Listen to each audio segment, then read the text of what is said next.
हाय रे सरकार, इस सरकार जो है एकदम थेथर है। सप्लीमेंट्री रिजल्ट नहीं है निकाला, धमकी दे कर ये कर वो कर, पूरा जितना प्रशासन आयोग सब है सबको लगा दिया है कि गहुमन जैसे इस सब का मुंह जो है छात्र सबका थकुच दे।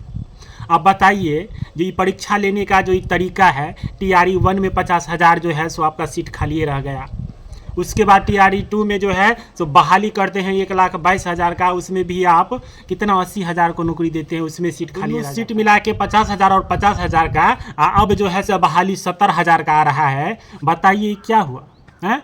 विद्यार्थी का जो मूल अधिकार है छात्रों का, शिक्षकों का, उसको हनन किया जा रहा है कि नहीं। आज हम लोगों पर डंडा चलाया जा रहा है। हम लोग वहाँ पे जाते हैं सप्लीमेंट्री रिजल्ट की मांग के लिए, तो वहाँ पे डंडा चलाया जाता है, 144 धारा लगाया जाता है। तो हमारे मूल अधिकार का हनन हुआ कि नहीं। हम शांतिपूर्ण आंदोलन नहीं कर सकते हैं। सबसे बड़का समस्या तो हो गया बिहार में हैं, हड़बड़ी ब्याह कनपट्टी सिंदूर के चक्कर में है हमारे सुशासन बाबू। एक बार इससे ब्याह करते हैं तो उसमें अलग से शिक्षक बहाली, एक बार इससे ब्याह करते हैं तो इसमें अलग से शिक्षक बहाली, बीच में कुटा रहे हैं गहुमन जैसे हम लोग। आज जब हम लोगों को इस तरीके से प्रताड़ित किया जा रहा है, आने वाला जो भविष्य सब तैयार हो रहा है, विद्यार्थी सब लाखों का लाख, जनसंख्या तो बढ़िए रहा है ना, 13 करोड़ से ऊपर जनसंख्या हो गया है बिहार का। तो ये सब जो तैयार हो रहा है, ये सब क्या कर रहे हैं, मानव बम में ना तैयार कर रहे हैं। ये सब तो अभी मैट्रिक करिए रहा है। इस सब को कहाँ से आप रोजगार दीजिएगा, जब यहाँ पर इतना इतना योग्य विद्यार्थी सबको आप खाली छांटनी के चक्कर में हैं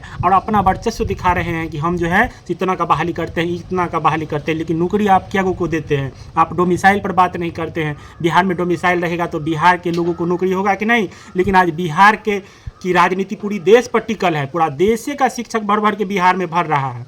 आज नियोजित शिक्षक जो अपना मांग जायज मांगा 50 वर्ष की अवस्था में कहते हैं, उसको आप पढ़ने के लिए किसका हिम्मत होगा। ठीक से हाथ पैर तो चलवे नहीं करता है। 50 वर्ष की अवस्था में वो BPSC का सिलेबस उठा के पढ़ेगा। है आप में हिम्मत। बात वही है कि भगवानों को जो है ना सब भक्त का काम पड़ा था। कहावत नहीं है, कभी कभी भगवान को भी भक्तों के काम परे, जाना था गंगा पार प्रभु के वट के द्वार पर।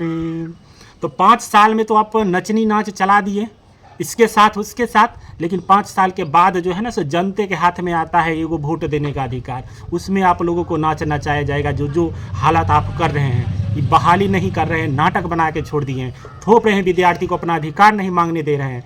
आज सब चुप हो गया है। जितना भी विपक्ष में पहले नेता सब भुचुर भुचुर बोलता था, कोनो कामे नहीं था। आज इतना ही सबको मंत्रालय मिल गया है, इतना व्यस्त हो गए हैं दो उप मुख्यमंत्री, जो कान में तेल दे करके सो गए हैं चैन से। बड़का विधानसभा में घर बना के आराम से सो गए हैं। मंत्रालय मिलने के बाद सोने के लिए इनको जगह मिलता है, नहीं तो जब सरकार में नहीं रहते तो चुरपुर चुरपुर होता रहता है। ये चलाएंगे बिहार को। आज इतना बड़ा किसान आंदोलन हुआ था और गया था किसान सब, नहीं हमारा अधिकार देना पड़ेगा, तुमको किसान बिल वापस लेना पड़ेगा। तो सरकार को लेना पड़ा था। 6 महीना लगे उसी पर बैठ गया था। अब हम लोग तो वो भी नहीं कर सकते हैं। हम लोग को तो उतना खर्चे नहीं, जितना ही मिलता है नून तेल का खर्चा मिलता है। कोनो काज कर करके जो है सो विद्यार्थी शिक्षक बहाली का, चाहे रेलवे का, छोट मोट नौकरी का तैयारी करता है। ये विद्यार्थी सब कहाँ से जाके वहाँ पे धरना करेगा 6 महीना। आई बहरी सरकार कुछ सुनती नहीं है। शांतिपूर्ण आंदोलन के नाम पे डंडा चलाया जाता। अपने मुंह कहा नहीं जाता है कि यही मुंह पान खिलाता है, यही मुंह जूता खिलाता है। तो वही वाला हाल हो गया है कि अपने मुंह से कहते हैं कि हम सप्लीमेंट्री रिजल्ट देंगे, तक बाद अपने कहते हैं कि हम नहीं देंगे। ये हो गया, वो हो गया, ई नियम लग गया। यहाँ का विद्यार्थी सबको पागल बना के छोड़ दिया है।